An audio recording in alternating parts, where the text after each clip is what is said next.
Olá, uma boa noite a todos. É com muita alegria que retornamos para mais esse encontro em torno do Evangelho vivenciado pelo nosso Mestre Jesus. Quando o Verbo Divino se fez carne e habitou entre nós, né? Quando Jesus, materializando, exemplificando, né, as leis divinas, as leis morais, as leis do nosso Pai que regem todo esse universo, aqui veio, né, se entregou de corpo e alma, vamos dizer assim, a nos mostrar o caminho, a verdade e a vida. Bem, vamos lembrar, né, nesse nosso encontro, quem desejar, né, podemos aí, como a gente brinca, né, uma machadada e 50 minhocas durante o Evangelho, quem desejar trazer um recipiente com água, para que a espiritualidade amiga que já nos envolve com amor e com paz possa aí despejar os fluidos, está aqui, ó, despejar os fluidos necessários para o nosso refazimento do corpo físico, do corpo emocional, do corpo mental, todos esses corpos, né, que envolvem essa consciência que somos, espírito que somos. Então, vá lá, corre lá, pegue o seu recipiente, se desejar, que assim você também receberá esses eflúvios que vêm do alto. Lembrando também que os nossos irmãos menores também podem ser e devem ser agraciados com essas bênçãos, né? Os animais, as plantas, todos eles são frutos da criação desse nosso Pai, desse Pai infinitamente amoroso e misericordioso. Bem, vamos então fazer a nossa prece para que possamos iniciar o momento de hoje, rogando ao Pai, rogando ao Mestre, rogando aos bons espíritos, esses mensageiros de luz que estão ao nosso entorno, que eles possam ser canais dessa brandura, dessa paz, dessa serenidade, desse amor incondicional, dessa expressão maior que é a consciência divina. Obrigada, Senhor, por estarmos juntos mais um momento. Que as nossas casas nesse momento sejam um ponto de luz para que os bons espíritos possam aqui refrigerar as suas energias, trazer aqueles que necessitam estudar, assim como nós. Abençoa, Senhor, o nosso desejo de aprendizado e de melhora. Que assim seja. Bem, essa semana uma amiga me compartilhou uma parte do Evangelho que tem abrido recorrente, né? E tá lá sobre muitos os chamados, poucos os escolhidos. E ela me abriu uma parte que fala assim sobre os obreiros do Senhor. Mas nós não vamos falar dessa parte do Evangelho, não. Se você desejar, vai lá após esse estudo e estude essa parte. Também está lá muitos os chamados, poucos escolhidos, que vai falar um pouco sobre aqueles, os trabalhadores da última hora. Quiçá seremos nós, tomara que sejamos nós, né, os trabalhadores da última hora. Por que da última hora? Porque estamos aí, né, no renovar de ciclos, como a gente entende, né, como a vida são feitas de ciclos, pequenos ciclos e ciclos que nós nem numa encarnação conseguiremos aí observar, vamos dizer, como traz Emmanuel em suas obras, né, os ciclos das nebulosas, das galáxias, enfim, são ciclos que a gente não tem nem noção de que acontece, mas o planeta, né, assim como o Espiritismo nos explica, passa por um ciclo de transição planetária, do ciclo de provas e expiações para o de regeneração, mas ainda estamos longe de estar na regeneração completa, estamos nesse processo, né, que a gente não consegue ver, né, esses limites delimitados, vamos dizer assim, é tudo muito, vai um, né, saindo, entrando o outro. Então, ela também me compartilhou um capítulo do nosso livro Jesus no Lar, que é o capítulo 26, que vai servir, eu falei assim, nós vamos fazer um evangelho para refletir acerca desse capítulo, da importância desse capítulo, como obreiros do Senhor, como muitos os chamados, poucos escolhidos, como os trabalhadores da última hora. Então, muitos de nós, também me lembrou aqui uma mensagem de Emmanuel no livro, se eu não me engano, Caminho, Verdade e Vida, que Arthur Valadares nos traz essa interpretação sobre o mas. O mas, essa conjunção mas, antes ou após Jesus, né? Então, no final eu vou falar um pouco rapidamente sobre essa reflexão sobre o mas. E antes, então, vamos lá no capítulo 26 do livro Jesus no Lar, vai falar o valor do serviço. O valor do serviço. Filipe, né? Lembrando que sempre que essas histórias são histórias trazidas pelo Espírito Né e Lúcio, contando lá no tempo em que Jesus aqui esteve encarnado conosco e que naqueles momentos de reunião em família trazia mais, esmiuçava um pouco mais o entendimento que nós naquela época poderíamos entender, né? Isso tem que ser muito bem frisado, né? Que Jesus falava de acordo com a nossa maturidade, então para alguns círculos ele conseguia falar um pouco mais, para a multidão ele falava mais através de símbolos, então esse momento na casa, aqui vamos falar lá na casa de Filipe, geralmente era na casa de Pedro que ele se reunia, ele vai contar algumas histórias para exemplificar aquilo que nós precisávamos entender, né? Porque Jesus é, né, o pedagogo e o médico das almas que a gente tem como exemplo, né? Então vamos lá no capítulo 26. Filipe, velho pescador de Cafarnaum, enlevado com as explanações de Jesus sobre um texto de Isaías, passou a comentar a diferença entre os justos e os injustos, de maneira a destacar o valor da santidade na terra. Ou seja, aquilo que ele já estava, né, pensando sobre o que era justo e o que era injusto, o que isso tinha a ver com a santidade aqui na terra, ou seja, aquilo que nós fazíamos aqui na terra. Quem seriam esses santos? O que seria ser essa santidade aqui na terra? O mestre ouviu calmamente, como sempre, né, Jesus trazendo todo um exemplo para nós, talvez para prevenir os excessos de opinião, ou seja, não botar mais lenha na fogueira, como a gente consegue entender, narrou com bondade.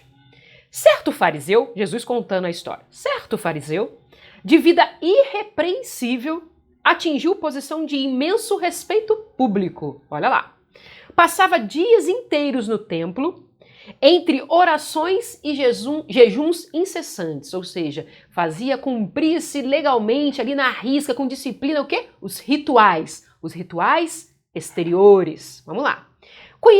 Conhecia a lei como ninguém, ou seja, aqueles que sabem a Bíblia, os versículos da ponta da língua, todas essas perguntas do livro dos Espíritos, cita tal, livro tal, cita tal, mas, isso é importante, isso é legal, isso é bom? Sim, porque nos dá base, mas será que somente isso basta? Vamos lá. Desde Moisés aos últimos profetas, decorara os mais importantes textos da revelação. Se passava nas ruas, era tão grande a estima de que se fizera credor que as próprias crianças se curvavam reverentes, ou seja, ele atingiu um status perante a sociedade, que aquela sociedade reconhecia ele como, né, aquela pessoa que era dotada do saber, Consagrara-se ao santo dos santos, olha só, não basta ser santo, é o santo dos santos, e fazia vida perfeita entre os pecadores da época, ou seja, as maturidades da época. Alimentava-se frugalmente, vestia túnica sem mancha e abstinha-se de falar com toda pessoa considerada impura. Opa, aí a gente já começa a ver. Lembra que Jesus falava? Conheceis a verdadeira árvore pelos seus frutos. Árvore boa, bons frutos. Árvore má, maus frutos. Ou seja, será que o santo dos santos deixaria de falar com as pessoas impuras? Jesus nos trouxe esse exemplo? Muito pelo contrário, né? Era ali que ele andava, nas ditas pessoas impuras, rotuladas por quem? Pela sociedade daquela época. Mas olha, ele andava com túnicas sem manchas, impecável. Isso só se alimentava de forma frugal, né? Mas deixava de falar com as pessoas ditas impuras. Aí ele diz, acontece, todavia, que havendo grande peste em cidade próxima de Jerusalém, ora, podemos tomar nesse momento que nós passamos hoje, essa dita Covid-19, essa peste, né, que muitos ainda teimam em ver só o lado negativo, mas quantas coisas boas, né, nós podemos e devemos fazer, mas vamos ver o que ele vai falar aqui. Lembra o serviço, o valor do serviço? Acontece, todavia, que havendo grande peste em cidade próxima de Jerusalém, um anjo do Senhor desceu, prestimoso a socorrer necessitados e doentes em nome da divina providência. O que poderíamos tomar nos dias de hoje como esse anjo do Senhor? Os bons espíritos que estão em toda parte, graças a Deus, ai de nós se não fossem eles, né? Os bons espíritos que descem em termo, né?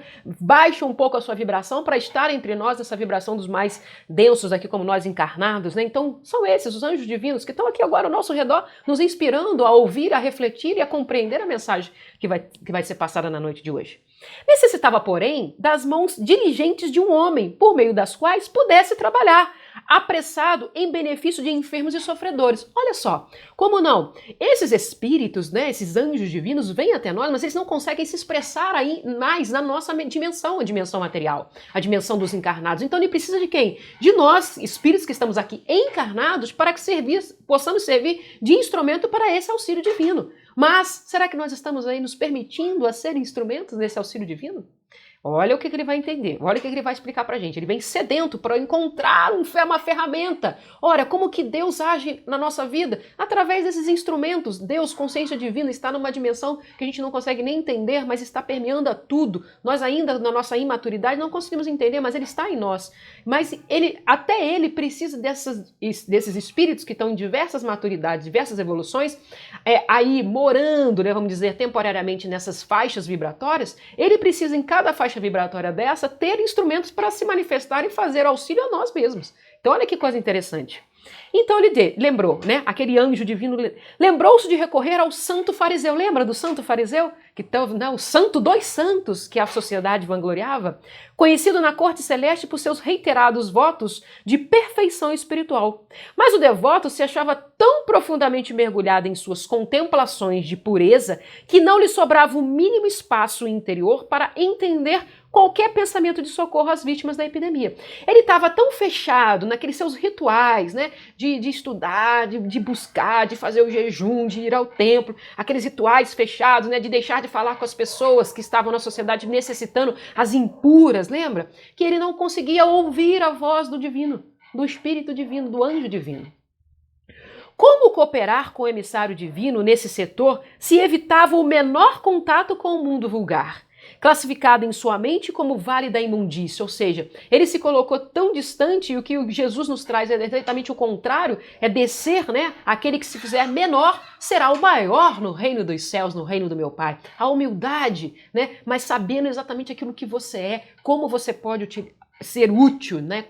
Tirando o seu melhor em cada momento. Então ele diz, o anjo insistia no chamamento. Contudo, a peste era exigente e não admitia delongas. Quer dizer, ele estava ali tentando trazer aquele fariseu para ser o instrumento dele diante das vítimas da pandemia, daquele momento, da peste, mas o fariseu estava fechado nas suas elucubrações, nas suas reflexões, no seu trabalho exterior e não conseguia ser. Só que o tempo urgia, né? São chegados os tempos, ou seja, como diz, né, lembra sempre nosso irmão Zé Grosso, já são passados os tempos. Né? Vamos sair dos templos e ganhar o que ganhar onde nós precisamos estar, em meio àqueles que precisam de nós. Então ele diz, o mensageiro afastou-se e recorreu a outras pessoas amantes da lei. Olha só, amantes da lei, que seguiam os mandamentos. Nenhuma, entretanto, se julgava habilitada a contribuir. Aí é aquele mas que nós vamos refletir. Né? Apesar de todas as nossas imperfeições, a gente sempre, não, eu sou muito imperfeito para trabalhar com Jesus, eu sou muito imperfeito para trabalhar, para estar lá praticando, sendo intermediário, para ajudar as pessoas, eu sou muito imperfeito ainda, eu tenho que esperar ser perfeita para poder ajudar. É exatamente o contrário, criatura. É exatamente o contrário, é no trabalho, é no auxílio que nós vamos nos tornar aí seres cada vez melhores. E ele diz, ninguém desejava arriscar-se. É o que eles nos pedem, coragem. Pede para mim. Coragem, Thalita, coragem, vá, nós estamos com você. Todos nós temos aqueles que nos ajudam, os nossos mentores. Instado pelas reclamações do serviço, o enviado de cima encontrou antigo criminoso aos olhos das leis dos homens, também das leis divinas, né? Porque ele cometia atos que iam contra essas leis. Mas olha só, que mantinha o propósito de regenerar-se. É isso que eles querem. Vontade. Muitos os chamados, mas poucos os escolhidos, ou seja, aqueles que querem realmente se regenerar. Lembra, o primeiro passo para a nossa regeneração é o arrependimento. Tomar ciência daquilo que nós estamos fazendo, nos arrependermos daquelas coisas equivocadas que nós estamos fazendo. E depois é expiar, é colheita e reparar aquilo que nós fizemos de forma equivocada. Então, por meio dos fios invisíveis de quem? Do pensamento. Olha que coisa magnífica. Convidou-o a segui-lo. O velho ladrão, sinceramente transformado, aquele que está sinceramente transformado aonde? Aqui dentro, nesse templo verdadeiro que nós devemos aí construir, que é o templo do nosso coração, da nossa essência, deixar esse eu divino ir aflorar, né? Vir para fora, expressar. E ele não hesitou. Obedeceu ao doce constrangimento e voltou-se sem demora com a espontaneidade da cooperação robusta e legítima ao Ministério do Socorro e da Salvação. Então aquele ladrão, aquele criminoso é que foi o instrumento do anjo divino para vir socorrer os aflitos. Enterrou cadáveres insepultos, improvisou remédios adequados à situação, semeou o bom ânimo, aliviou os aflitos, renovou a coragem dos enfermos, libertou inúmeras criancinhas ameaçadas pelo mal, criou serviços de consolação e esperança e, com isso, conquistou sólidas amizades no céu. É lá? Não, é aqui mesmo, adiantando-se de surpreendente maneira no caminho do paraíso. Olha só, basta nós nos colocarmos à disposição para o trabalho, cooperar com esse Pai, com esse Mestre. Será que verdadeiramente estamos querendo trabalhar com Jesus? Será? Os presentes registraram a pequena história entre a admiração e o desapontamento. E porque ninguém interferisse, o Senhor comentou em seguida, a longo intervalo. Por que será com desapontamento? Será que aquele santo dos santos, na verdade, desapontou a toda aquelas pessoas que ali estavam, que achavam que ele era, então, o modelo a ser seguido? Mas nós temos o nosso modelo Jesus, nosso modelo e guia. A virtude é sempre grande e venerável, mas não há de cristalizar-se à maneira de joia rara sem proveito. Proveito.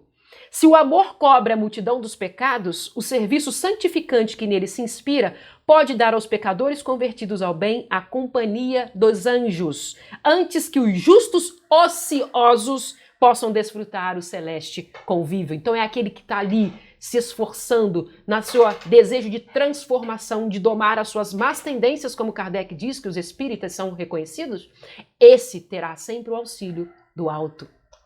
E reparando que os ouvintes se retraíam no grande silêncio, o Senhor encerrou o culto doméstico da Boa Nova, a fim de que o repouso trouxesse aos companheiros multiplicadas bênçãos de paz e meditação sobre o firmamento pontilhado da luz. Então, meus irmãos, o bom serviço é aquele que se coloca, independente daquilo que somos, aquele que se coloca ao trabalho, se dispõe a ser instrumento da espiritualidade amiga.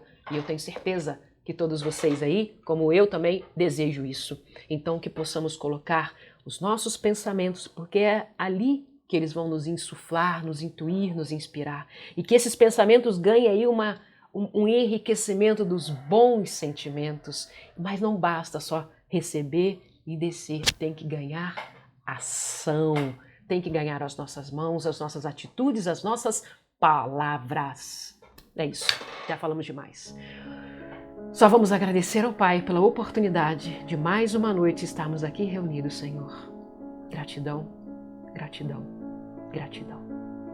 Abençoa, Senhor, essas águas, trazendo as energias de toda essa natureza que nos envolve, de todo esse fluido que nos envolve, despejando aqui nesse recipiente aquilo que nos é necessário.